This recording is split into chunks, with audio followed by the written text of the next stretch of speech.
debut, buddies. Hello. It's a fortnightly podcast about firsts.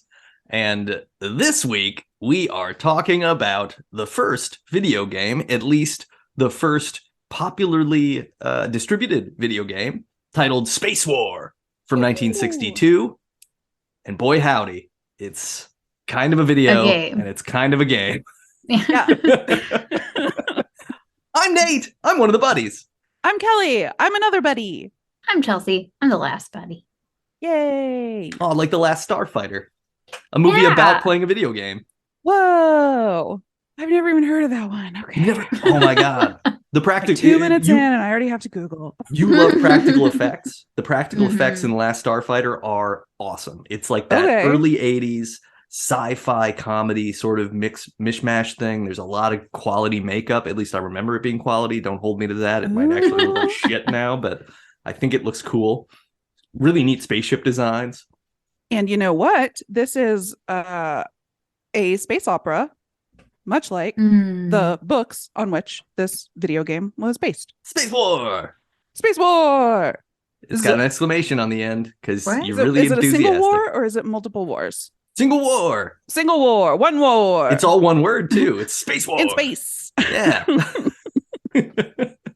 Space War was developed in 1962 by Steve Russell in collaboration with Mark Grates, Wayne Whitman, Bob Saunders, Steve Piner, and some other folks. And it was designed for a DEC PDP-1 mini computer at MIT in Massachusetts. So they were saying, go Sox! And then they made a video game. Oh. Apples, etc. What do you think of them? Yeah. I believe is the quote. Khakis. I can't think of any other Massachusetts things. There's that one. I don't know. Wicked Smart. Oh, Wicked, yeah. Wicked Smart. Wicked Smart. Yeah, these programmers were wicked smart. They were. Yeah. They were wicked smart. They turned a little computer with a round monitor that kind of looks like a radar screen. And they made something approximating a game into it, where there's a black hole in the middle and two ships are being ceaselessly pulled into the black hole. So really, it's a metaphor for human existence. We're just drifting against our will towards darkness and just trying to kill everybody else around us on the way down. Yeah, and sort of flailing a little bit. Yeah. Trying to go forward, but going backwards the entire time. Or just spinning sometimes. Yeah. Yeah. This game has very counterintuitive controls where you can't go forward unless you use thrust, and then you also can shoot using the key that you would use forward with, assuming that the keys we used were similar to the keys as designed. And it's like mushy and sluggish, so you really do feel like you can't actually do what you want to do. Yeah. You're resisting the inevitable rather than guiding your spaceship through Space War. Space War. Yeah, well, first you said that it was a little computer. The PDP was the size of a refrigerator. But compared to the other contemporary computers, you're right, it's small. It's not a full room. But it's also like not a Game Boy. Yeah, the screen's small on my laptop, but if there was a whole refrigerator attached, absolutely. I didn't know that, so thank you for telling me, because that's cool. I am very bad at playing games, and this one was very frustrating. So probably about 15 minutes in, I was like, let me see if I can find the source code. You played it for more than 15 minutes? Yeah, I'm really impressed. I did it for like 2 and I was like, this is fucked. I'm not doing it anymore. I cannot keep doing this. Yeah, I guess let me clarify. I spent probably the first 12 of those minutes reading all of the text at the bottom of the emulator page. Oh, great. Yeah. And then probably another minute just trying to like build muscle memory for the controls because I've never played keyboard games. Like, I know that there are standard keys to use for games like this, but I do not know if these were the standard keys or if these were like special for this emulator.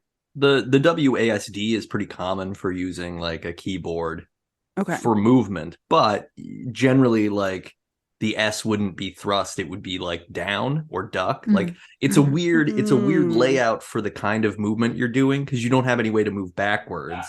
You only have spinning and moving forwards very slowly. Yeah, a lot of spinning on my part. That's all I could really do. I couldn't master forward. And it also, this is so embarrassing. It took me like a long time to figure out which device on the screen I was. I was like, which one am I even controlling? Like, I don't know what these buttons do. So I can't tell what's happening, which is how I got into reading the text. I don't know. Yeah. I still don't understand what the hyperdrive is supposed to do. You read the text. Do you know what the hyperdrive is? Q? I did last night, but I don't remember anymore. It like jumps you from one point to another on the screen. Yeah, can you just win by not... I guess it doesn't keep track of any points. Does it keep track of points? It does keep track of points. I feel like what it is it's like Pong, but with there's no ball. Like you don't, like the object here is just to not get pulled into the black hole or shoot them before you go in, and that's it. And then you do that forever? Forever. Well, yep, only way to win is not to play. I do think that the what was it, hyperdrive, warp drive, hyperdrive? It was like it was mathematical. It was like the mirror image of your coordinates or something. Oh, nice. Yeah. Okay, so you could have like logic as to when and why you use it. Yeah. Otherwise, I just felt like I was going to use it all the time to avoid. I guess if you're closer to the star, you would be the same amount of way if you used it. Just in the opposite direction. I guess so. Yeah, I guess it's more effective for. Yeah, I did a terrible job using it. That was the only one that I was like, how does that work? It's also just like not, I mean, I think we've all said this. It's not fun enough to really warrant deep exploration. Like there are games where, there's a bunch of mechanics here and I want to learn how they work just to learn them, even if I don't like the game that much and I'm going to give up. This is more like, hey, so this kind of isn't fun. And honestly, I'm pretty sure I played a variant of this on like an Apple II or whatever like the original Mac was with the tiny gray screen that actually was the size of like not a refrigerator, but like a mini dog. fridge. Yeah, a mini fridge, or and like that just made this kind of like there are very simple games that are fun to play, and this was not one of them. I don't think. No. But I do also respect what it does, because it's like, hey, this is fairly interesting to make something that does have a challenge to it and does seem to have a goal, and there is like a fail state and there is a success state. And so if it's 1962 and like literally I'm just, I got to go to my friends to watch TV once every 3 weeks, and otherwise I'm just, driving to Makeout Point, like, wow, this is pretty killer. Makeout Point is way better, but well, sure, but I mean, let's assume in this scenario that I'm a person who is playing this video game in 1962, so I might not be super familiar with Makeout Point, or Makeout Point has negative connotations for me. It's a real shutdown point, Just have chapped lips, so I gotta stay home. So the emulator we played is just like single player with like programmed enemies, but the like original real version on the PDP was multiplayer. I played one that was multiplayer. Wait, hold on. I think you can do 2-player with this one. I played multiplayer. Okay. I but I didn't have anybody else play it. Makeout Point problem. Yeah. This is look, you can play a video game by yourself. It's always going to be better if you can play with somebody else. Even if you know yourself really well. Sure. Yeah. You got to play with your left hand. So I sit on it, it falls asleep, then the joystick feels different. It's great. That's why I couldn't figure out how to go forward in the game. Hand was too tingly. But it was the first game, like there had been computer games prior to this, but this was the first like modern idea of a computer game. Like this was the first 2-player game, and it was the first, I don't know, I got the sense that the others were sort of like trivia games, like not like graphical. I think that this was the first with pictures. Yeah, And, like, this is like a major breakthrough too, because it was like the source code was completely open the whole time. So lots of people adapted this to lots of different kinds of machines, and it sort of became like, oh, this is the first video game that everyone can have. And it subsequently did become the first arcade game ever, also retitled as Computer Space. Computer in 1971. Space. Also accurate. That's true. Literally in a computer space. Right. Yeah. And the computer's taking up space, and there are spaces in the code which lives in the computer. Wow. We did it. And you can play it while listening to Space Between by Dave Matthews Band, a classic song. Not in 1962, you can't. Well, no, but if you had a time machine, that's true. Which surely these people also had. You have a computer the size of a refrigerator. You're telling me it can't go forward in time? Yeah, just climb Good in. Point. Get in that PDP. I did see that the primary programmer for this, you said his name first, but I don't remember what it is. Russell. What is it? Russell Wilson, quarterback of the Denver Broncos. That's him. Steve Russell. Damn. Good pull, Kelly. Yeah. I'm going to edit all of that out. So it's just like, boom, Steve Russell. He didn't like patent this. And then I guess it was like the producers of the computer started shipping it with all of their hardware to like show off how amazing their hardware is. And so this became like such a widely available game program, and he didn't make any money on it. Not anything. And he also, when he was distributing code to other people who wanted to extend on it or whatever, he would print it out and give them like a packet of it, and then they'd have to enter in their code manually. Isn't that what was happening at Twitter like a few weeks ago when people were getting fired? It's like, here, print out the code and show me how it works. Oh God. So, okay, sorry to tangent, but I was reading anecdotes of people who worked under Elon at Tesla, and how like a big focus of the business was just like managing him, like, yeah, that sounds about right. Including like staging the office. So some of the developers had programs on their computer that just displayed code like Matrix style on one of their monitors, so it looked like we're programming today. We're in the Matrix. Oh my gosh. Oh, isn't that great? This sounds like a lot like what everybody was saying about like the Trump White House too. It's just like people are just wrangling this megalomaniac to ensure that they view the world in such a way that causes them not to throw a tantrum, and that's really all you're ever doing.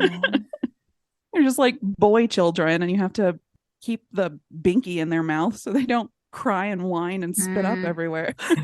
Yeah, and it's good. It's good that the world is run by these people, because no, it's great. Wait, someone please help me finish that sentence. No, why is it good? Because the other because otherwise I'd have to do it. Yeah, that's a good point. That's I still think I would vote Kelly though. I think I would rather you do it. I mean, yeah, you would rather me do it. I mean, look, I would fully. Look, I'm born to follow, baby. I will hitch my whatever to your star. You tell me what we're doing. We'll get it done. I would rather. I'm putting the Matrix program on my monitor. That's what perfect. But isn't that the thing? All people who are the people who crave power are the worst people, and the people who do not want it should be in power. So Kelly, we're voting for you. We're writing you in. No, I want it. Well, the lie detector results are in, Kelly, and those you don't Those actually want it in court for a specific reason. Well, you shouldn't have come on Maury if you wanted a court experience. So there is a thing about the one that was made into the arcade game, is that it did not take off also because of people were so confused about the amount of controls. The amount of controls. Yeah. So the 4 and then the 2 confused people really bad. And then after that, I went to my Switch controller and I was like, let me count all of the buttons. 24? 24. I was like, what? And I'm sure I don't do PC games, but I'm sure PC games have a lot more. Oh yeah, going on for them. Have you seen like PC like game rig keyboards and like and like those crazy roller mice that have like all the different what it's like 50 different clickers. People have all these things mapped to different like macros to do different acts in whatever Fortnite. I don't know whatever people are playing, but I feel like the Switch controller or say the PS5 controller or whatever, like they are late. I mean, granted, they've been developed over the course of 60 years from this, that's where the buttons are makes sense. And I would say, like, I'm sure you would agree, Chelsea, like games that are bad are often bad because they're mapped to the controller wrong. I feel like that's valid. I just played a couple games back to back recently, and one of them, the controls made my hands hurt so bad I didn't want to keep playing because of the way that you have to use the top buttons. And I'm like, I don't ever use these top buttons. My hands hurt so bad. Oh no. Yeah. Yeah. I know, it's so sad. Yeah. Well, and to go back to, I think, a gripe we had an episode or two ago, the Nickelodeon kart racer, like the way, because I went back, I had so much fun with Garf Kart that I was like, I got to go back and try this. And honestly, I really think Nickelodeon Kart Racer looks good, and the tracks are really interesting. But drifting is like impossible because you have to drift with the other trigger while you're hitting the gas, and like that trigger should be the brake, and you should be able to drift with one of your thumb accessible buttons instead of doing this thing where you have to like jockey. It's just not fun. It makes it challenging in a not. It's not a fun way. Like the game isn't beating me because it's interesting difficult. It's beating me because it's boring difficult. Yeah. Agreed. Who makes these decisions? Like there's got to be like a UX designer essentially. They have to. And whoever that person is, if they're listening, go back and add the option to change the controls in that fucking game. Why is it? I spent 20 minutes searching menus I watched the credits on accident trying to figure out, surely in a game produced for like recent gen consoles, you can change, you can configure the controls to match what works for you, because everybody has a thing that works for them, right? Like I play so many Souls games that I like using the bumpers a lot. Like that makes me feel good. And most of the time, if I can make a game match that, I will play it a lot longer than I will a game that forces me to do something on the D-pad that I don't really like. Yeah, that's fair. And so let me make your Nickelodeon kart controls my Garf Kart controls, and I'm gonna play the shit out of your game. And I'm gonna come on here and give you free advertising for your 5 or 6 year old video game that is probably on sale for $9.99. I purchased it for $9.99 as well. I had the same problems. What are the MAUs for Nickelodeon Kart and for Garf Kart for that matter? Is anybody? What is MAU? Should I know what that is? Yeah. Monthly active user. Sorry, it's business. Oh, okay. That makes sense. I do daily active users, so our number is very high for daily. So that's where I'm at. I don't go for monthly, I guess. Steam? Is this a Steam situation? No. According to Newzoo, Newzoo, okay, that sounds like Garfield a Kart source. is ranked number 1,710 on consoles for monthly active users. Doesn't say the number of people. Man, I bet there's a pretty steep drop off. Is it across all consoles or just? Yeah, this has it has PlayStation and Xbox are the options.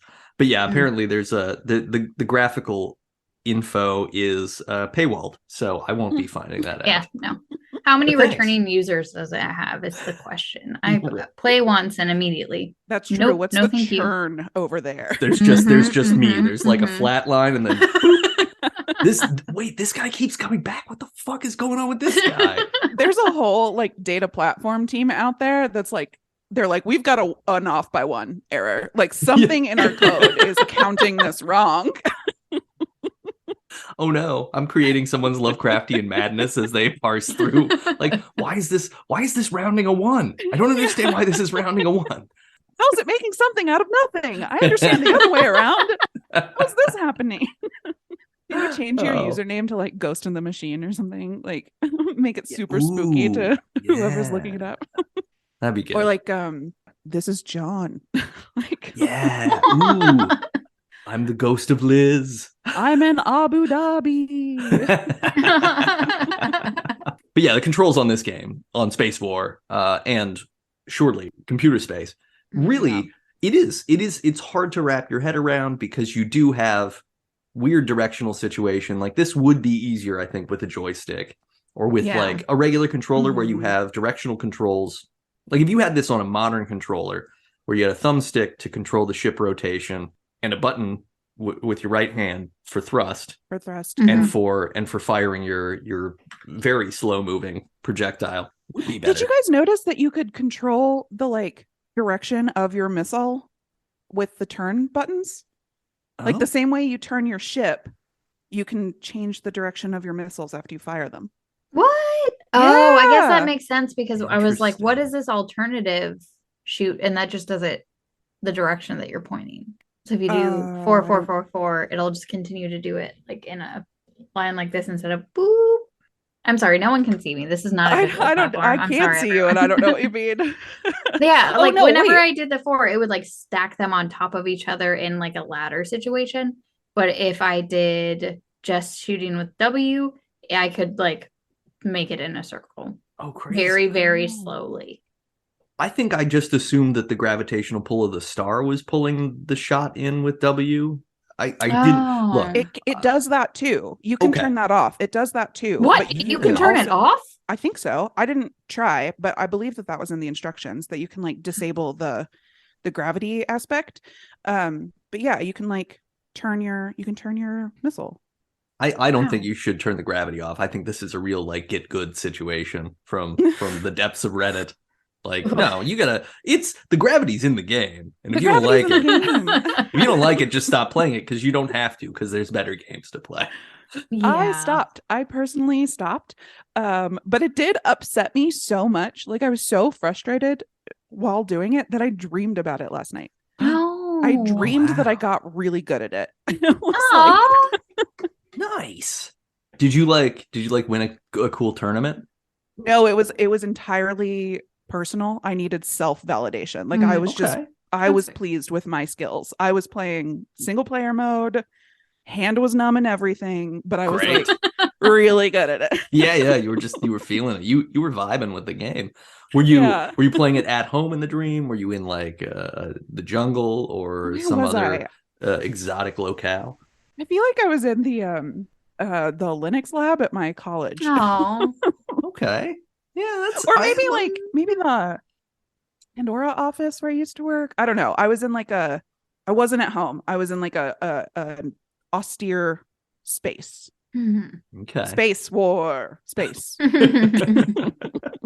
Yeah, it was like I needed to clear out all of my like dumb paint swatches and art on the walls. I needed to be in like a cubicle setting so I could focus all of my energy on getting really good at Space Wars.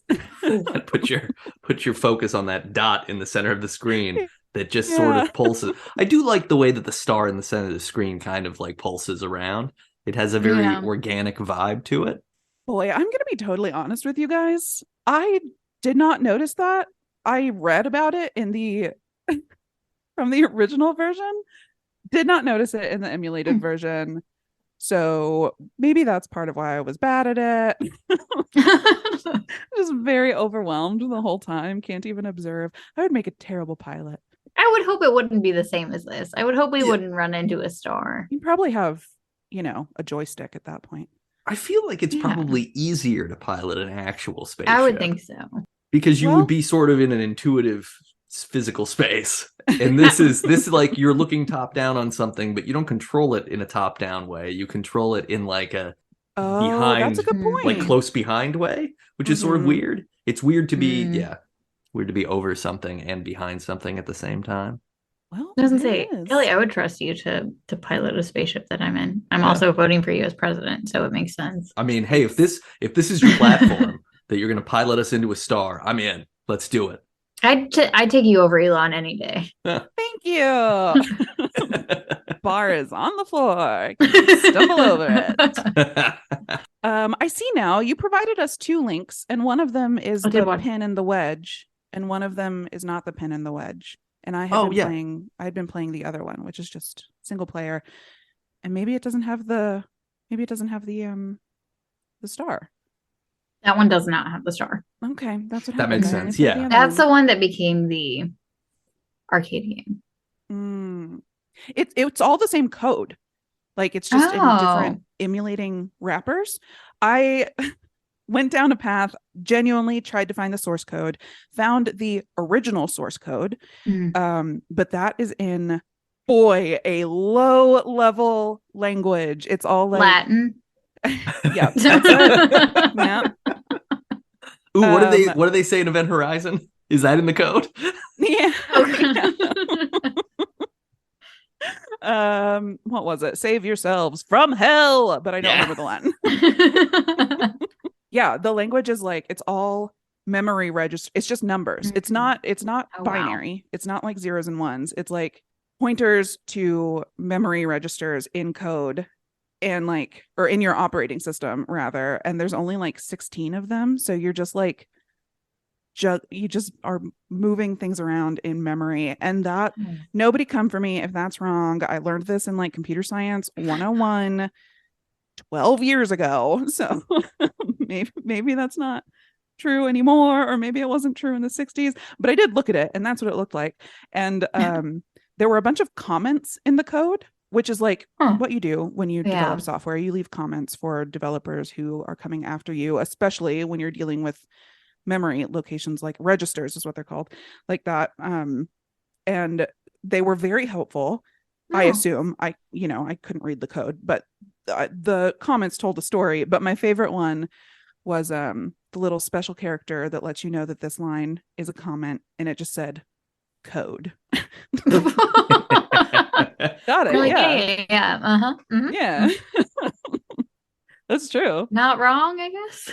No comments about like the kind of coffee their wife was buying or anything like that. So that's sort of what I was looking for. Like I wanted to see the like fingerprints of these old engineers, because I know I leave dumbass comments in my code anymore. I'm like, special character, lol, this is dumb. Like, I'm just like leaving stupid things. So I wanted to see if there was anything funny, but they were all like, I don't know. They were a bunch of MIT affiliated people. So they're very professional, stuffy. Yeah, that stuffy. Yep. Horn rim glasses, white short sleeve shirts tucked in. Yeah.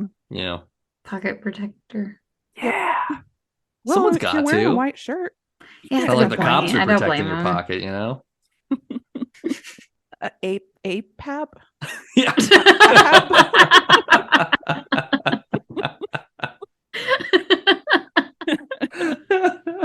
So the website where we played this is masswork, masswerk.at/spacewar or /ICSS. So those are your 2 options. Anybody can play these. You can play them right now.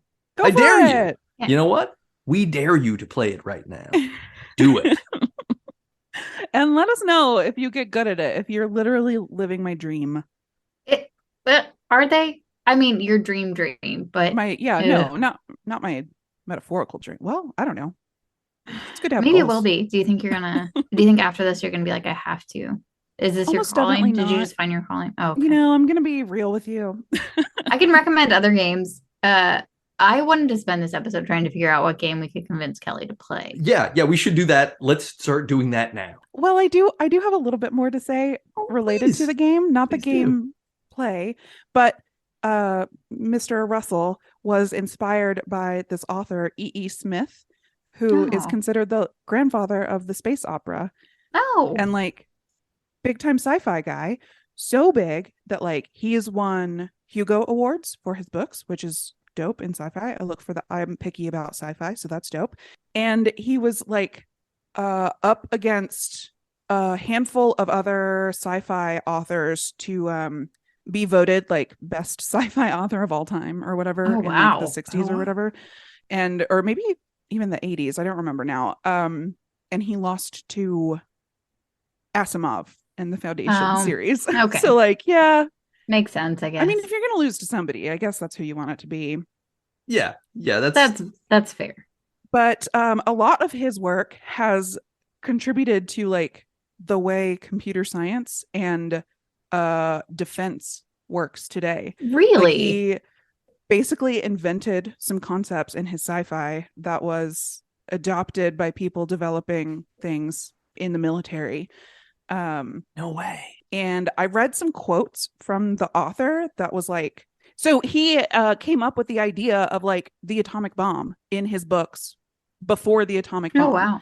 And he was very focused on like the science behind it. And so he was careful about what he put in his books.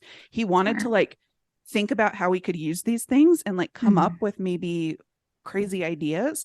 But he was careful not to put anything in his books that was like completely impossible by the science as it was known at that time. Oh, and that's really cool. And here's my favorite fact about him. He was a food engineer. Wow. And he's the guy who figured out how to get the powder to stick to the powdered donuts. Amazing. Isn't that crazy? That is wild. Yeah. That's the most ridiculous thing. Yeah.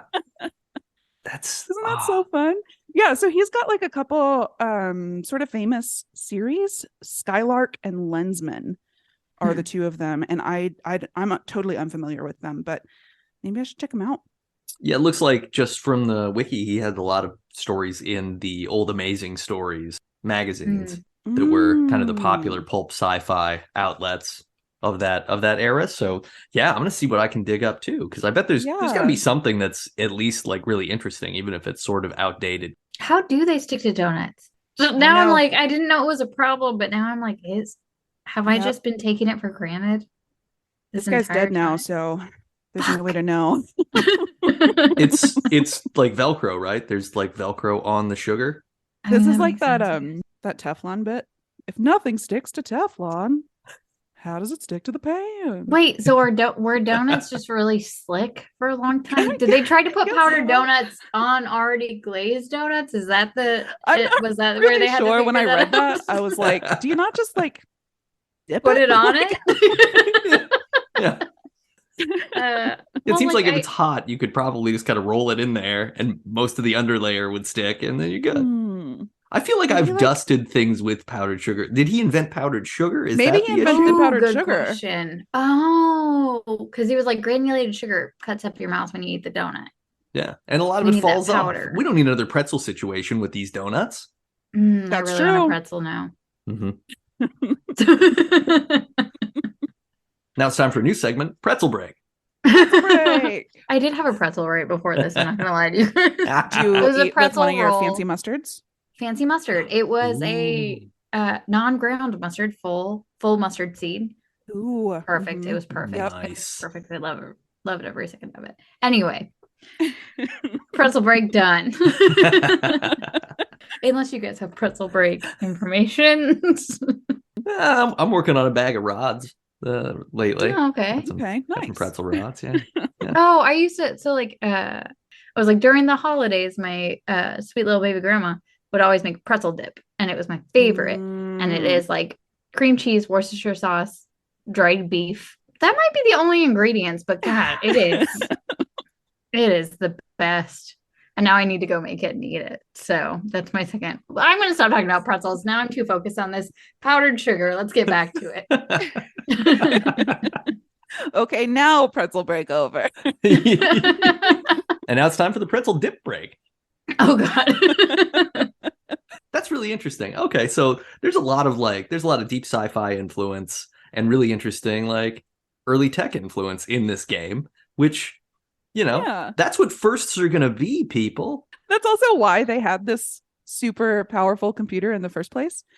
That was being funded by the government to like see what these smart kids at MIT could come up with, and they were like, shooty space game. They did the right thing. I mean, they built a multi-billion-dollar industry, so yeah, they started something huge. Yeah. Stanford ended up having to ban the game on campus during business hours because the kids wouldn't stop. Oh my god! So it was like a Tamagotchi. Yeah, it was a Tamagotchi. I don't know how you're carrying your refrigerator from class to class. But... yeah. You just have a line to the refrigerator room. Yeah, I guess so. All the damn kids have back problems. We need to send them to Vietnam in a couple of years.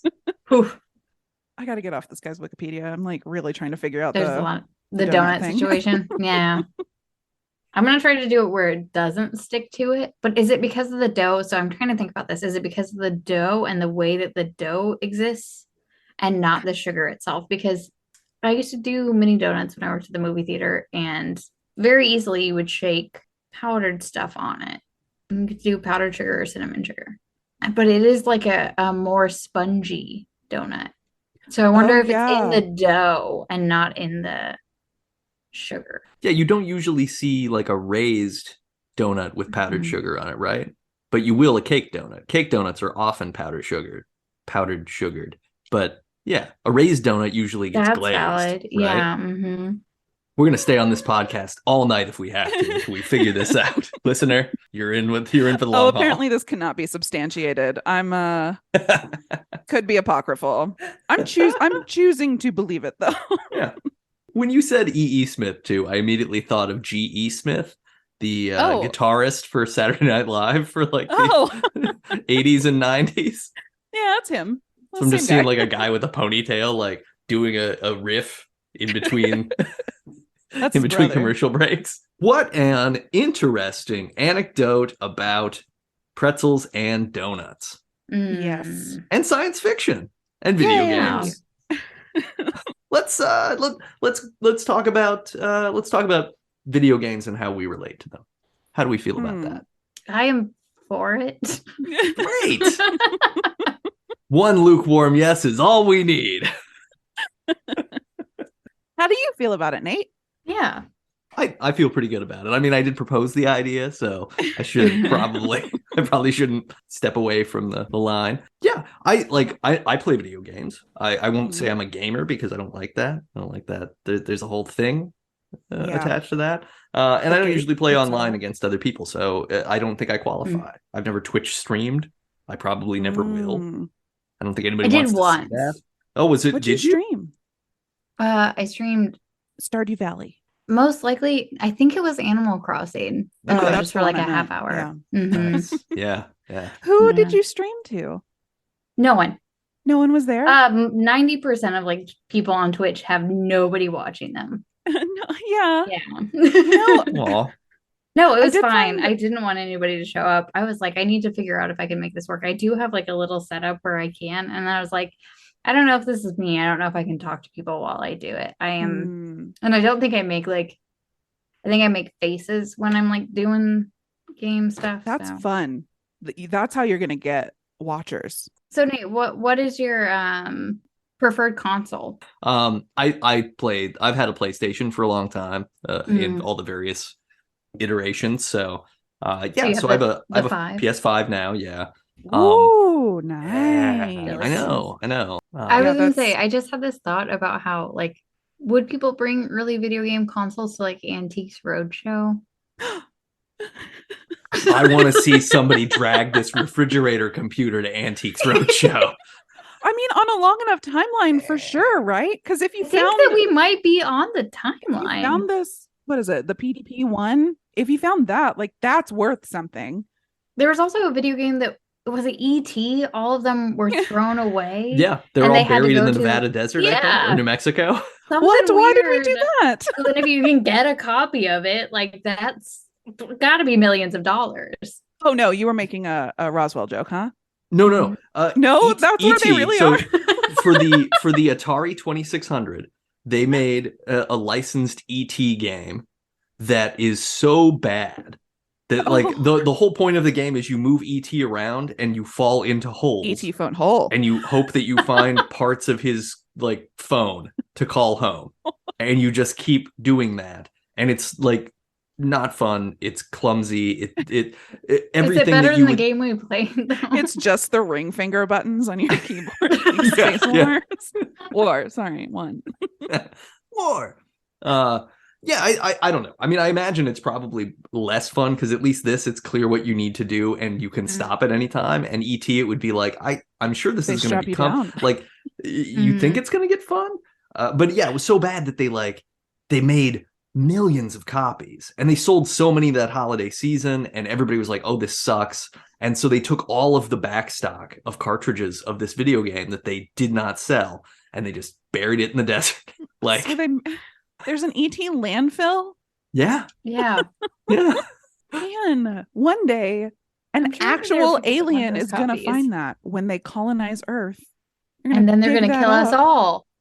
Because they've already killed us at this point. Oh, thank God. We're dead and they're digging up ET and they're like, thank God we killed them. They're monsters. Yeah. Imagine what they would have done to wrong. us. It's fine. Yeah, no, they're right. They're right. But yeah, like we had an Atari when I was a kid that we got used. We even had one of those like in television, like plug it in Pong paddle things. So it's literally just like the two paddles and you plug the cable into the TV. And it wasn't even, I don't even think it was a cable. It was like an RF switch. So it was like you put the thing on the antenna and that shot the game into your tube TV. And so we had that for a while. My parents had that, and then we got an Atari. And then I got a regular Nintendo when I was like 7, I'm going to say. In one of the like astonishing moments of my youth when my parents came home on no holiday or birthday in particular. And we're just like, we bought you a Nintendo. And I was like, oh my God. And then I just played regular Mario Brothers until my eyes bled for, it might be why I need corrective lenses now because I played that game so much in one sitting. Do you think you could sue Nintendo? Oh man. Do it. Yeah. Do it. Nintendo is notoriously chill. I bet suing them will go well. So I had that. I had a Super Nintendo after that. And then PlayStation became the thing because I had friends who had Nintendo 64. I got a PlayStation 1. Then I got a PlayStation 2. Yeah, I had a PlayStation 2 for a little while. Then it was late high school, college. I didn't buy any video games for myself. I didn't have any video games for like 10 years, probably. There's just like a gap. And years, got it. Yeah. And I just kind of was like, I don't really want to play video games anymore. I'm grown up, whatever. I made all these asinine excuses for myself. And then a few years ago, I went back and I bought a PlayStation 3 off of eBay because I wanted to play Fallout 3 and Fallout New Vegas, which are both like post-apocalyptic role-playing games, basically. And great series because I played Fallout 1 and 2 on my old computers when I was a kid. Anyway, so yeah. And then I bought a PlayStation 4, and then I bought a PlayStation 5, and here we are. Hell yeah. What about you, Chelsea? What's your connection? Mine starts off with me not owning any console, but my brother owning many consoles, and me sneaking into his room and playing video games. Nice. And but he would allow me to play games with him if they were 2-player, but not often. So he had Super Nintendo, and definitely, but I feel like my the one I played the most was N64. So I am mostly known to Nintendo. I did buy a PS3 in college, and I played PS3 for a while. And I did really like the games for that. Played a lot of Uncharted. Yeah. And Good so I do series. mostly adventure games. I guess when I say N64, like the thing that I love the most in all of video games is something that a lot of people love, so it's not that exciting, but Zelda is like my most favorite thing of all things. Yeah.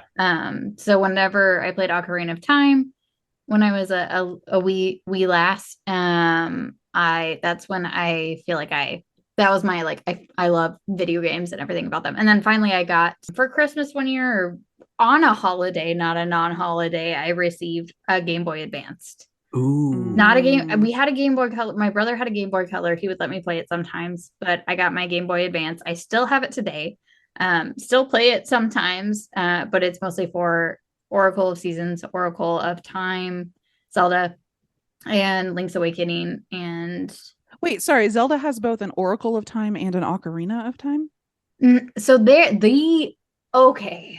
We don't have time for this. That has to be a completely new episode. If you want to talk about all of the game on Zelda, that's gonna be crazy. Who put this can of worms here? But so they have so many games. There are so many games, and there's a very large universe. There's somebody that has a really great YouTube video about the entire universe and trying to connect all of them, and I cannot remember the name right now. But if I do, I'll let you guys know. But that was like, I don't know, I was like obsessed with it. Still obsessed with it. Breath of the Wild is the most beautiful game ever, and I love it so much. And Tears of the Kingdom comes out in May, and like I'm really hoping for that date in May because it's been pushed out for like 2 years. It's fine. I think that they need to make the game good because we don't want a Cyberpunk 2077. Is that the one? Is that the number? Yeah, no, that is situation? The one. I don't want that to happen to this game. I want this game to be perfect. They need to take as much time as they can. I support them. And those are so I got my Game Boy Advanced, and then I got my PS3, and I then ended up selling my PS3 because I also went through some dark times where I didn't play video games. Do not agree with those times. And then I got my Switch, and then I also have a Switch handheld. But I think at the beginning of I got a Wii U to play Mario 3D World, which I really loved. Oh, yeah. And super good. And then we got a Switch, and I have a personal Switch for Animal Crossing because at the beginning of the pandemic, that's what got me through. Well, and you can only have one instance of Animal Crossing on a device, which is one of those weird little like plus side of Nintendo is they will make sure that Zelda game is perfect before it comes out. Like they don't put out games that are bad, which is really uniquely cool. And it is the one reason why I keep wanting to buy a Switch is like, I really need to play these new Zelda games. Yeah. I also really like Mario Kart too. I mean, it's, it's not Garf Kart, but it's up there. It's no Garf Kart. They do have the nice like emulators on Switch now. So we have an N64, an NES, and a Super Nintendo. And fucking game mechanics on the old games just made me so like I've been going through the games lately. There was one, what is it, the Wake one? Oh yeah. And you're like, oh, that one I got so frustrated with the other day. It was not good. But that's if you do the Nintendo like year pass, they give you emulators for everything. I played Majora's Mask, which I didn't play when I was younger, shockingly. Also love Pokemon Snap. I'm sorry. I'm just gonna vomit a bunch of stuff. Lately, my personal game is Stardew Valley, and I like wear a sweatshirt for it sometimes. But when we're talking about like, I wanted to talk about this kind of in terms of Stardew Valley because we talked about it being open source, but like they would have releases on Stardew Valley because it's one guy that made that video game, Concerned Ape, and he won't put out any more releases because he says that other people have created too many. What's the word? Mods. Yeah, too many mods that are better than what he could create. So he just like, he's like, I'm pro mods, do as many mods as you want. So that's a huge benefit of open source. Yeah. In like not game software as well. Yeah. You put something out there and then you're like, and now the community will do it. Yeah. And I really love that. And I love everything about it. And yeah, that's my journey. And here I am. I haven't like, what have you played lately, Nate? Like, what are your most other than Garf Kart? Is it just Garf Kart? Or are you only Garf Kart? So I am kind of two-fisting games right now. One of them is Cyberpunk 2077, which I'm finally playing. I was going to ask, did they get it figured out? Sorry, you finish your list. And then No, I want to know too because it's fucking great. Like I'm really enjoying it. Yeah, since they made the PS5 version. They patched the shit out of it. Like I have had no crash issues. I have had no clunkiness. Like it is thrilling to play. Like even the first mission where you have to sneak in, like you get called to an apartment because this like woman who is your contact's like medical implant device says that she's dying. And so you have to go in, and there's just a bunch of punks in there, and so you can do a alert says she's dying. Yeah, but she's like 20, and because the game and because it's cyberpunk, she's like cyberpunk. Yeah, I didn't even think about what that word means. Okay, yeah. You like get to go into this room, and it's like there's a bunch of dudes, and you get to do like a lot of quiet takedown stuff where you're like choke a guy out, lay him down, and then there's like gunfights and things too. The way the city is rendered is amazing. Like there's several sequences where you're riding in the passenger seat of a car and you just get to look around while dialogue is happening, and you see this city that is like alive.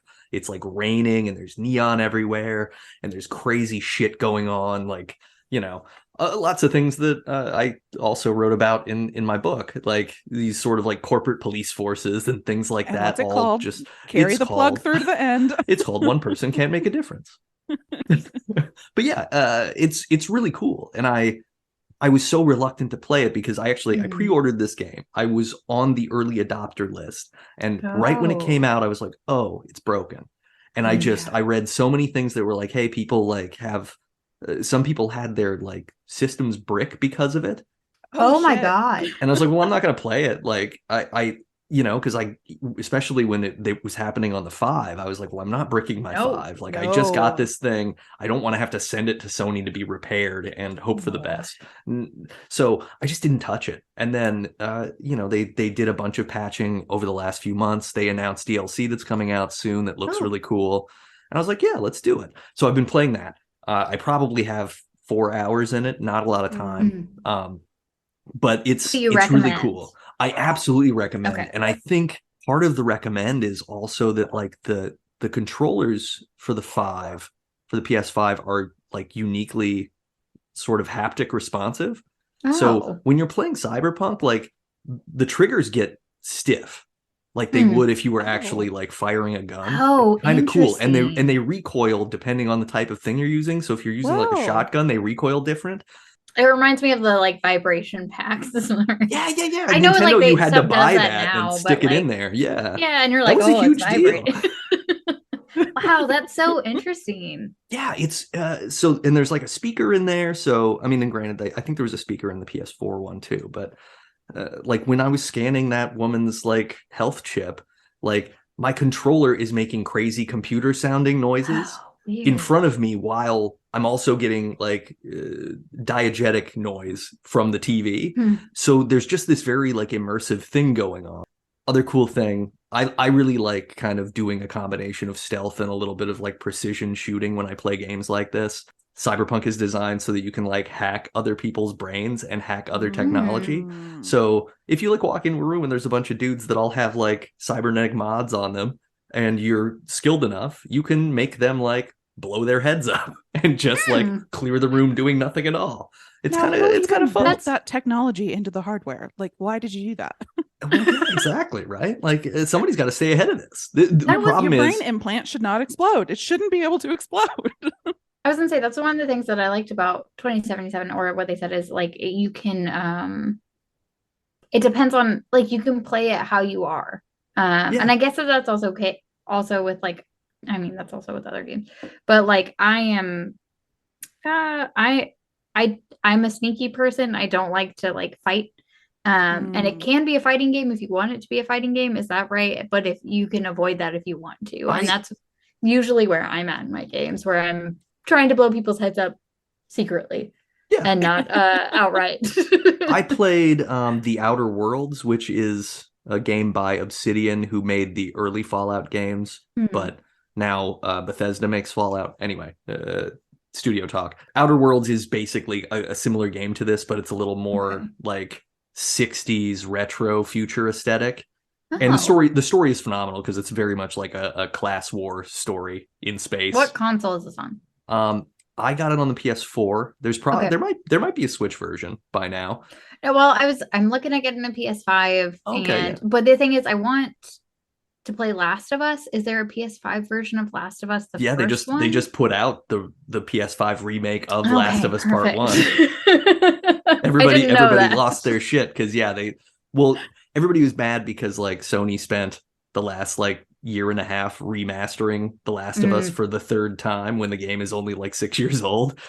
But it's a really good game. But like Outer Worlds, you had that option where I built an entirely like sniper character who it's a game where you can have multiple people in your party, and I usually just left them behind because I was like, look, I'm just gonna like walk around. I can make like 5 quick shots. No one will know that I'm coming. And then I'll just walk through and pick up all their stuff. And that's what I did. And now, granted, that can be a boring way to play a game, but it's also really relaxing if you just want to listen to a podcast and blow away like punks in space. I was gonna say, I'm a scavenger full on. That is my main goal in every game that I play, is just to pick up shit. Like, I don't know if it's like the mentality of me when I was younger, not having a lot of stuff, that I'm like, now as a video game player, I'm like, everything goes into my inventory. Thank you. I'm going to have all of it and I'm never going to get rid of it.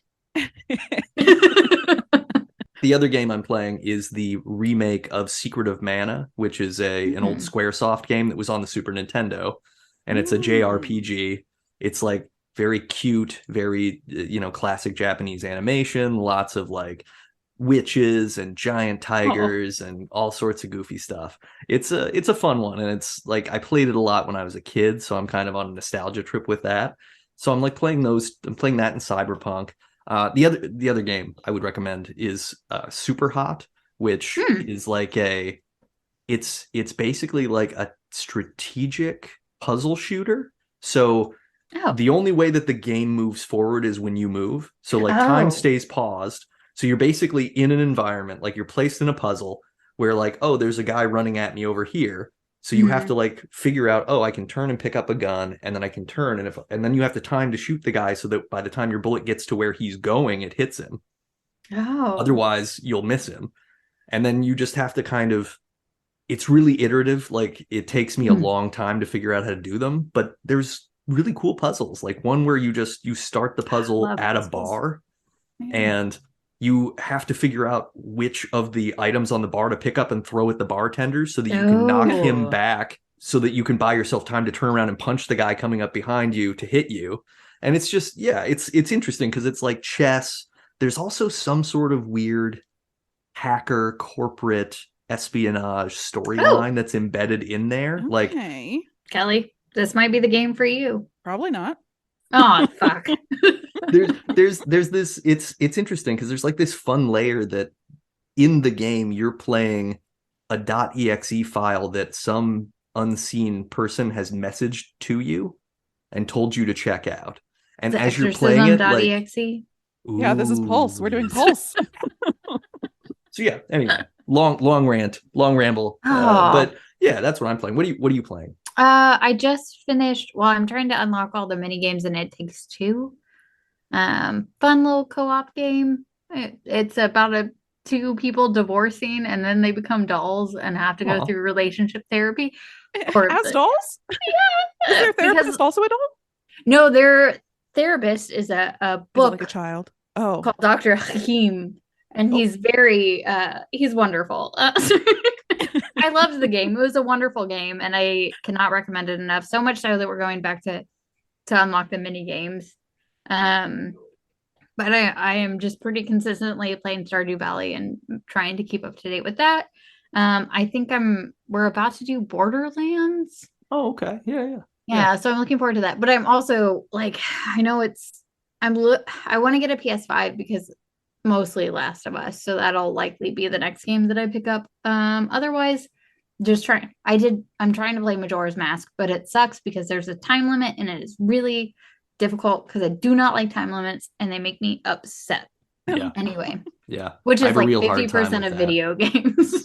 Well, but it's weird because it does, like, it trained me to think that things had to be done in certain amounts of time. Otherwise, because there are a lot of games where, this task expires if you don't do it. Yeah. But most modern games now don't. And it's taken me a while to readjust to like, if someone in Red Dead Redemption 2 tells me that they need my help to go like get a horse, I don't have to do it the moment they ask me. It won't go away. Like, it'll go away if I go to the trigger point that they've told me to go on the map and I don't do it after that. The horse. Yeah. Yeah. But, that's like, that is super tense for me. And, and a lot of times I'm a little stony when I'm playing video games. Like, I don't want pressure. Like, I wanna just like zone out. Cool, man. Yeah. Do we think, Kelly, have you played Stardew Valley? Absolutely not. I don't know what it is. Chelsea, do you think she would like it? Because I feel like it could be a good game. The answer is Kelly no. has watched a game that is not super fun to play, but it is super fun to watch. It was so compelling to watch. It was so compelling. And this is the best story, I think, because I was convinced based on Kelly's description of the game to purchase the game and play the game. And I was like, this is so bad, but Kelly's description of it, chef's kiss. I would have paid the same amount just to hear Kelly recant like exactly what happened in it, just because she's such a good storyteller. They need to just make it into a movie. Yeah, Heavy Rain. I mean, there could be a million endings, so do it Clue style, where like different endings are released in different theaters, and then we all like get on Reddit and we're like get together and talk about it. Here's what I thought about the ending, and then there's like, yeah, that's how I type with my hands up near my cheeks. Like keyboard cat. Yeah, yeah, that's me. Yeah, I did not play Heavy Rain. Is there anything that you think you would like video game wise? Like, does anything grab you? When you see, I mean, other than like, yeah, Heavy Rain, it has a compelling story and it's fun to observe. Like, yeah, I've been told that if I was going to get into anything, it would probably be puzzle games. There was another game that I don't know the name of it. A friend of mine who played Heavy Rain. I watched him play Heavy Rain when I was living on his couch during my sad times. So y'all's sad times were no video games. My sad times are with video games. So I was living on his couch watching him play Heavy Rain, and he also played this puzzle game that was like spooky scary. It was scary, and there were time limits, I think, to the puzzles, but it wasn't like a countdown clock. It was like you'd start hearing like monster rumblings, and they'd get closer and closer and then get you. And so when he was playing, we'd like turn off all the lights and sit up really close to the screen and just get like spooked. Could not tell you even what console that was on. I don't know. I know not computer. Oh, well, maybe computer, actually, now that I think about it. Bluetooth keyboards exist. So I don't know what that was. But it was a horror puzzle game. I Clive really Barker has a couple video games. Oh, that he didn't program them. He wrote the story. Oh yeah. Yeah. I was just let's look at the code on those. He's a triple threat. Writer, director, software developer. I really like that YouTube video about Solid Snake, not about Solid Snake, starring Solid Snake, Crab Battle. Yeah. I still when I'm very frustrated with something, but it's like inconsequential, I still like shout Crab Battle. See, I think you would probably not enjoy any Metal Gear. No, I would hate it. I think that would be above your interest grade by a lot. No, I don't want to do, if guns are involved, I don't want to play that. I don't even really want to be like stealthy. I don't really want to sneak. I don't know. Is it Alone in the Dark? Is that the game that he played? What year did it come out? 2008. No, I think it was probably later than Alan Wake. Deadlight. Amnesia. Oh, Amnesia. It's Amnesia. Ah, perfect. Oh, cool. I was like, I know I'd get to it. Yeah, Amnesia: The Dark Descent. I think that was it. That's it. Yep. That's it. Mm-hmm. Yeah, 2010. Yeah, this all tracks. Oh, and it was computer. It was computer. Yeah, first-person survival game. Oh, and these monsters look... Oh, is this based on The Descent? Because those monsters look like The Descent. Oh, maybe this is it. Maybe this is the game. Ew. That guy's jaw's falling down. Mm-hmm. I don't like that. I don't like that at all. You know what he needs? A mouth guard. A lobotomy. Oh, a mouth guard. Maybe both. So Kelly, just kind of in clear no on video games. There's just not anything where you're like, wow, I would try that. Well, I have programmed a video game. Mm-hmm. So I did play that one technically. Okay. Play testing. I did have a Super Nintendo when I was a kid, and my brothers played the normal games. Mario is the only one that I really remember. But I played Clue, single player. It wasn't online, it's just like a little console in my bedroom. And so I just played Clue against the computer. And that is also the game that I programmed in college as like a capstone project. And the best part was we made a chat in game, and we had a we programmed a butler. We programmed the butler to be really sassy and to chime in the chat. And that was really fun. Just like Tim Curry. Yeah, exactly. So that was a good time. Aw. I also played a lot of Guitar Hero. That was fun. Okay. Yeah. So rhythm games you like. I was very bad at it. I was the first time I played it, I remember the guy playing Amnesia. I guess our whole friendship was video games, which is weird considering I didn't play them. But the first time we played together, I was playing guitar and he was watching me play, and at some point he said, "No, you have to hit the notes as they come by." Like, I was doing so bad. Oh. So no, not rhythm games, I don't think. They always made me sing. Yeah, I don't know. Aw. I don't think I get it. I don't think I get it. Just video games in general. Just video games in general. Okay. I feel like there's got to be one out there for you. Yeah, there's got to be one. There's got to be. Like even like Bust a Move or something. Like there's got to be a game that you would enjoy. It's What's just Bust a Move? basically like you match the different colored orbs and a couple of adorable little dinosaurs shoot them out of like a catapult. You made a joke about Bubble Shooter. Do you play Bubble Shooter? How do you feel about arcade games? Yeah. No, I can't do an arcade game. I play Bubble Spinner sometimes. I used to, Bubble Spinner.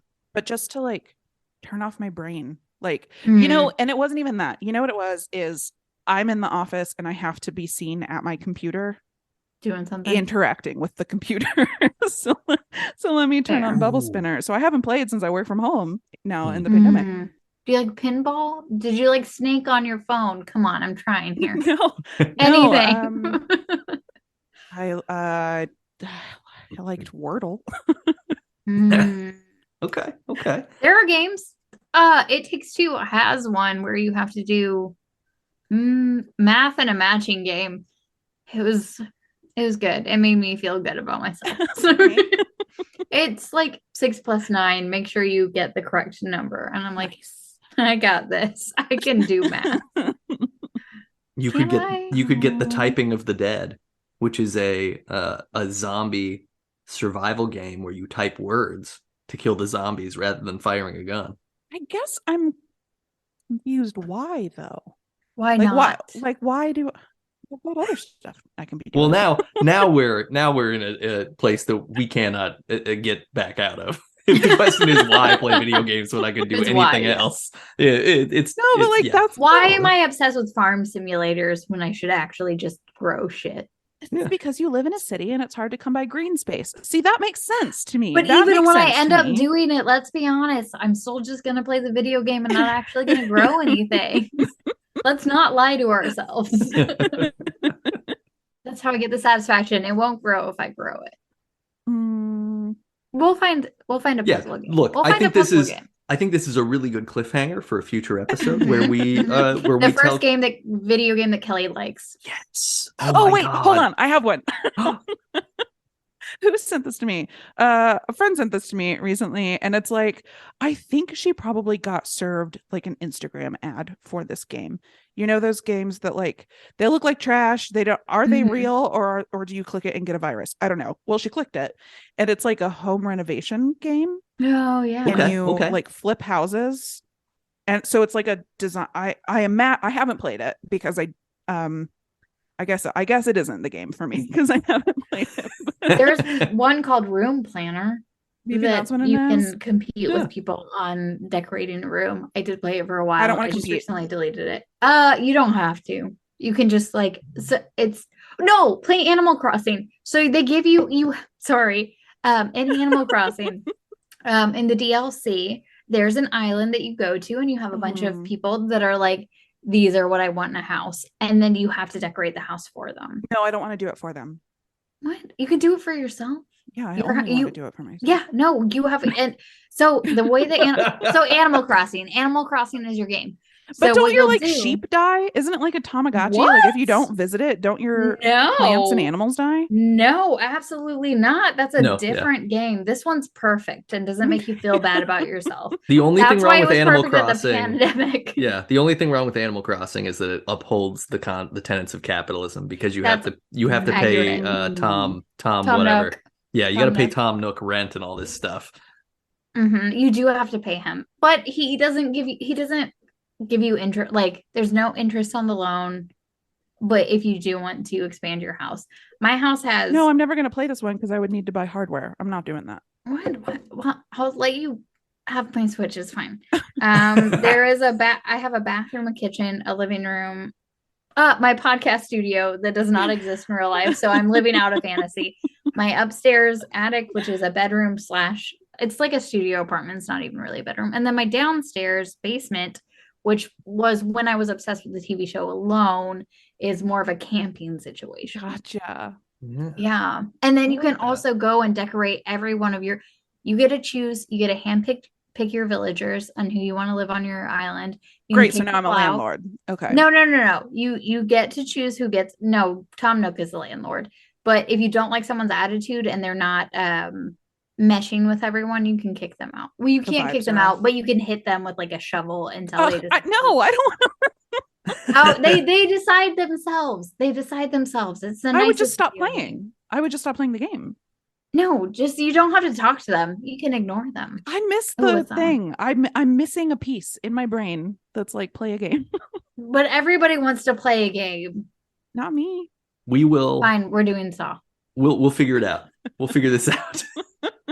Listeners, if you have suggestions for games that Kelly might want to play, please send it in to us. You can email us, debutbuddies@gmail.com, or you could tweet at us, I guess, if Twitter's still a thing, at Debut Buddies. Yeah. We don't know. We're kind of from the past right now. You're in the present. And who knows? You could hive us at Debut Buddies also. Mm-hmm. Oh, that's right. Yeah. Buzz us? Is that what they're saying the thing is? Is that what it is? Oh, that's cute. Yeah. It's like bees. Oh, I like that. I didn't like it before. Have you guys played we'll have to do a board game one later. See, I hate that even more. I don't want to There's a board game called Hive. That's fine. We'll have to play it online. Like all of us will get together and we'll play our own little. Sorry, Kelly. We'll play the first board game. Games. I'm gonna be sick that day. Yeah. Speaking of sick, it's time for the Mouth Guard Report. Yeah. Mouth Guard Report. The Mouth Guard Report. Open wide. Lots of clenching last week. Oh. So Mouth Guard's doing its job. Fantastic. But still like that, lots of inner cheek biting and things. I tend to do that when I'm stressed and fidgety, so I'm doing a lot of that, and then I'm going like, oh hey, I'm actively like hurting myself all the time. So that's been fun. I haven't filed mine down yet, so it's still hurting the side of my tongue. Son of a bitch. Put that on the priority list. Yeah, we're all not doing very well. I was gonna say I still have mine from last week when that don't fit 2 weeks ago. Yeah, it's been a minute. That does not. Yeah, don't pierce the veil. But I did email Cheeky today. Oh yeah, and said, hey, the last 2 guards have not worked, and I am definitely eating pieces of my guard from 6 months ago. So could you help? And they said that they would send me a new mold, so I might give them a pleasant review if the one that I get after the new mold fits my teeth. But the grinding with a night guard moves your teeth. So I don't know why they would expect it to be the same as the first mold ever, is my concern. Because my teeth move every time. It sounds like they let your guard down. Oh, that's been Mouth Guard Report. Thanks for tuning in. You know what always happens after Mouth Guard Report? Yeah. Your favorite thing every single episode of the show. It's time to play I See What You Did There.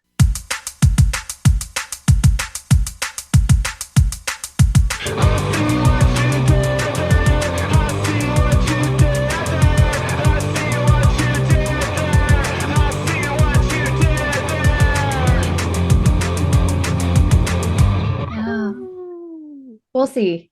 We'll see if we can see. And this week on I See What You Did There, it's all video game themed.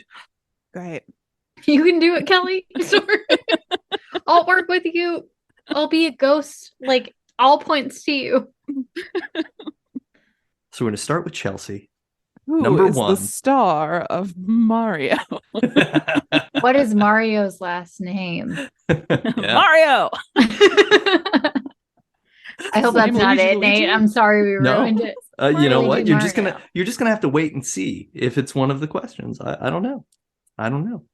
Number one, Chelsea.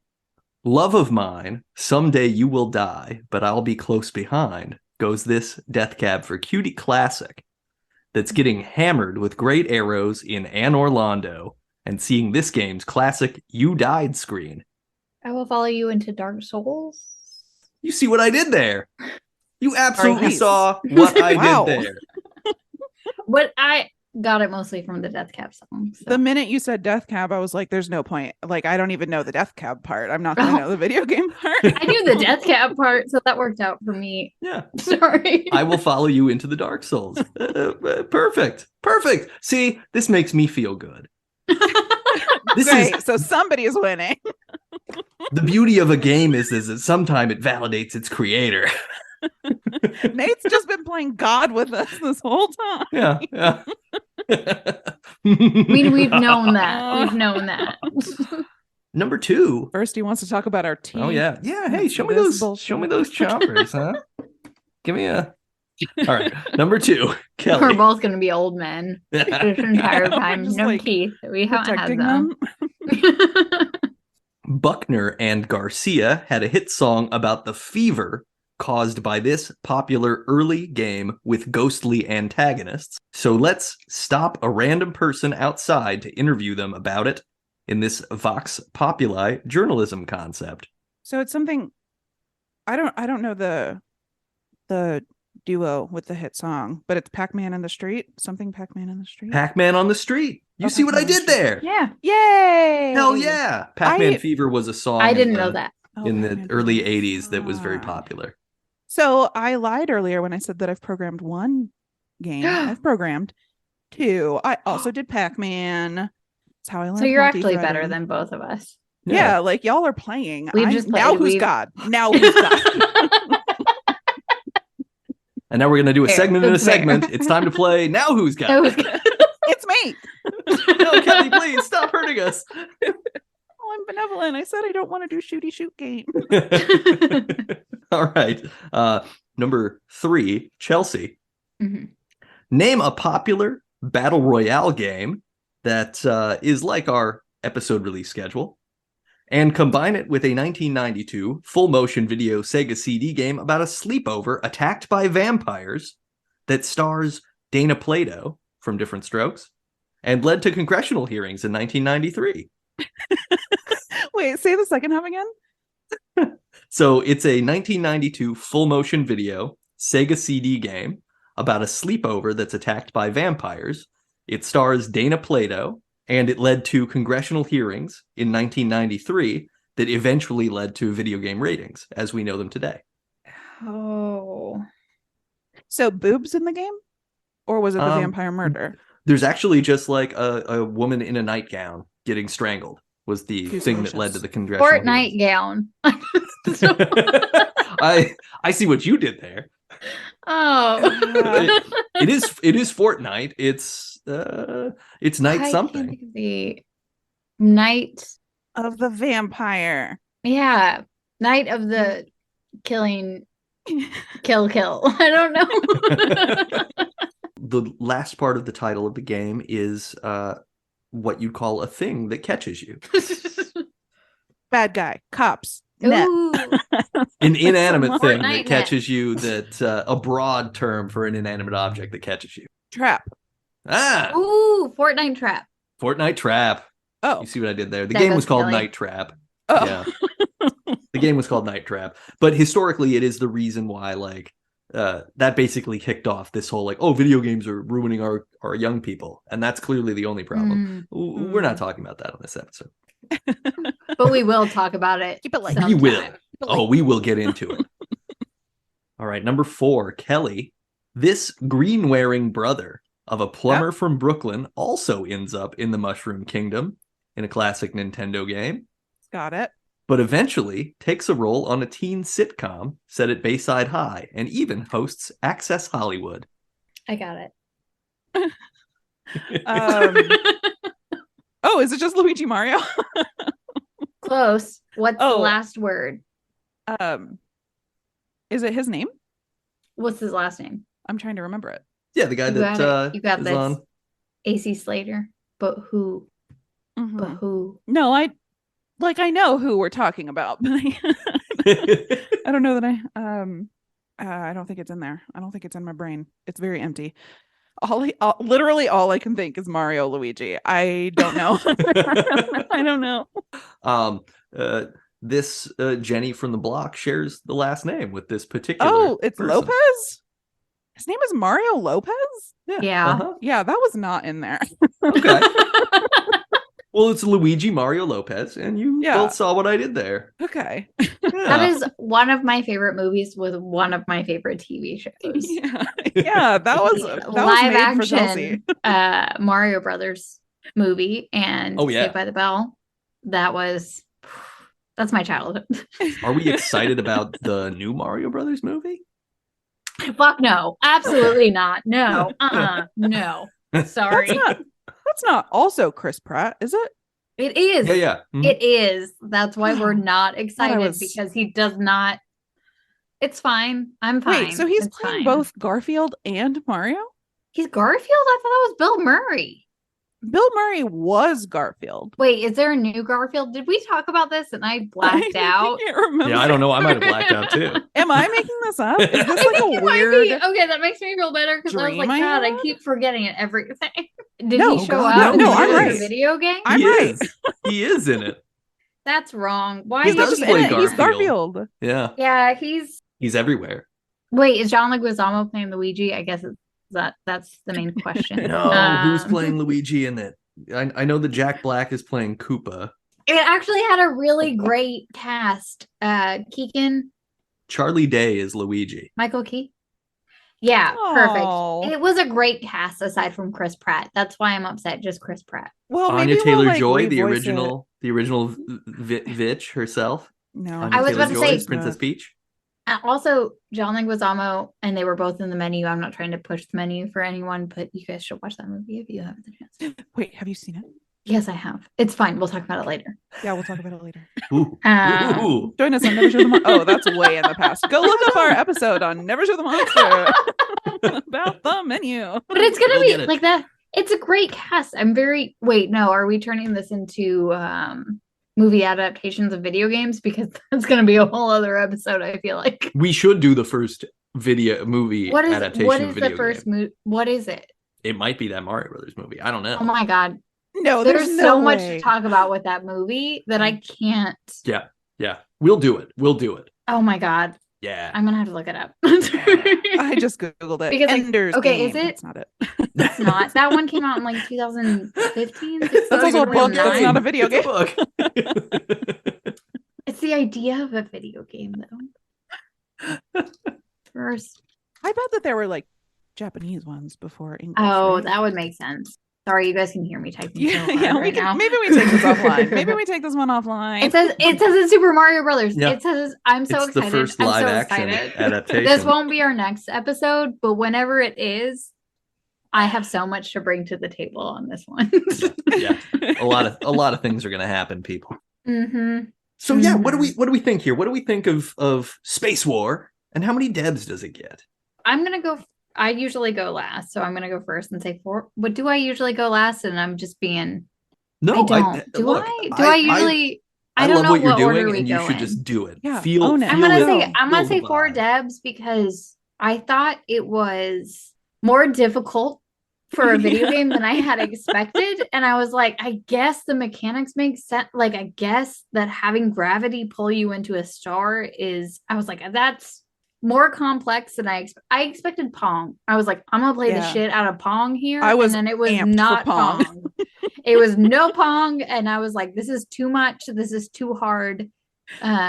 Which would give me a lower deb, but I think because of the fact that it was the first one and that it was that well done, I want to give it a higher deb. I did not do well at it. So high debs for everything I can't do. It's admirable that the game makes the environment of space part of the difficulty. Because, hey, guess what? Space probably not easy to just be doing stuff in. Like, I guess you got a point there. You know, it's like, oh, let's just have a war up there where there's no oxygen or drag. We'll just see what happens. This will be fine. Incredible forces of gravity. I think I might go 5 debs. Here's why. Why. Yeah. Because it led me to this powdered donut sci-fi genius. Shit, true. And I'm very interested in that. And also because one of the developers on the game was like super petty. So the original developer, Mr. Russell, programmed all of the like gameplay and had stars in the background, but they were just like random points of light. And this other developer was like, no. And so he went in and programmed the fucking constellations. And so our constellations like scroll by in the background. And I read some funny quotes that were like, oh, when you see Orion's belt come by for the second time, you know you've been playing too long. And I really like that. Oh, that is cool. It's a little North Hemisphere centric, but okay. Well, maybe it changes. Maybe if we logged in with a different geo IP, you'd get different Can we see that Southern Cross? I want to see that Southern Cross. I'm gonna have to get up in this source code, add a mod myself for different places. I'm gonna give it 4 also. I think it's really good. Like it's a very competently made thing. It's not fun, but it's not fun in the context of like everything else that I have played after it. Like I know what fun feels like in a different way, and so this is like, oh, this is charming, and this would be mind-blowing if I had never touched a giant refrigerator that had a game inside it before. Right. But now it turns out most refrigerators have games in them, and they're like, hey, you're out of orange juice, also do your Wordle. Like which Pandora station do you want to listen to? Yeah. So I don't know. I just think it's like it also just it feels nostalgic. Like I definitely have played some version of this in the past. It reminds me of games like Asteroids that have a similar mechanic where you're a pointer arrow that sort of glides across the screen and it takes you a long time to build momentum and things like that. You can see how this was iterated upon hundreds and hundreds of times to create like the first wave of arcade games generally, like Space Invaders and Galaga and all that kind of stuff. Is like somebody had to do this first to give us the idea that, blasting stuff with little dots is a lot of fun for people. And then what if the little dots like do more than just like get pulled into the sun? Yeah. Yeah. It's cool from like a programming and historical standpoint. But like you said, not super fun. That's probably going to be a lot of these, huh? At least in 2022, it's not. Maybe in 62, it was a blast. Yeah. Well, you probably blast. Pew pew. Imagine yourself, you're 24, you're at MIT, you just heard Kennedy talk about going to the moon, not because it's easy, but because it's hard. And you're like, we're playing this fucking game. You don't want to do your homework. The government is paying for this hardware. Yeah. Nice. You got G-men walking in, they got earpieces. Yeah. Constantly smelling you for some reason. I think you got LSD on you. Oh, I thought you were doing like a Men in Black thing. Oh, that too. Yeah. So that's what is that? That's 4 and 5 is 4.3. What a great score. We love what a great score. Yay! We did it. Yeah. Great. Yeah, so we're going to talk about the first Groundhog Day and other adjoining February 2nd holidays. Yes. Yay! We did it. We did it. We always do. Any final thoughts on any of this? Yeah, there's like a video game history website that claims to archive this stuff, and there are links to the source code, but they are all dead. They hit you with a 404 not found, and that is a garbage museum. Bullshit. Yeah. That's it. That's my final thought. Okay. Listeners, if you like this podcast, this one right here, this one that you're listening to, of course you do. Otherwise, you would have shut it off. So go to Apple Podcasts, give us a 5-star rating, subscribe, write a review, email us at debutbuddies@gmail.com, tweet at us at debutbuddies if Twitter is still a thing. Or buzz us? Or buzz us buzz at us. Hive at debutbuddies. And we're going to be coming back every fortnight to bring you more tent. We're pitching tent every 2 weeks to you. Gross. We're But yes. sitting on our hands and pitching tent. We're doing that. Regrettably, that is accurate. If you want to buy science fiction books, check out the press that I work with. It's called Spaceboy Books. Read spaceboy.com. Oh, and if you like our theme songs, listen to Michael J. O'Connor's music. I keep forgetting to do this.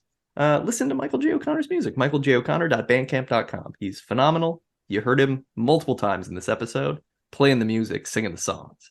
Thanks, Michael J. O'Connor. Yeah, Did I get thanks. the name right? You did. That was perfect. Okay. Yay! The amount of times I have our theme song stuck in my head is absurd. So, It's a good theme song. It's a really He's good theme catchy. song. so catchy. Catchy. Yeah, and where Chelsea and I are over on Never Show the Monster talking about horror movies. Yeah, you are. And it's good. It's fucking good. Thanks. Thank you. Thank you. That's right. It's the only review that counts is me saying the thing that I say every time. I love it. Amen. Next time, first Groundhog Day and Candlemas. Bye, buddies. Bye. Bye, buddies. I almost said happy spookies. I had to like stop myself. I was Happy like, buddies. that's not how you say goodbye. First is best.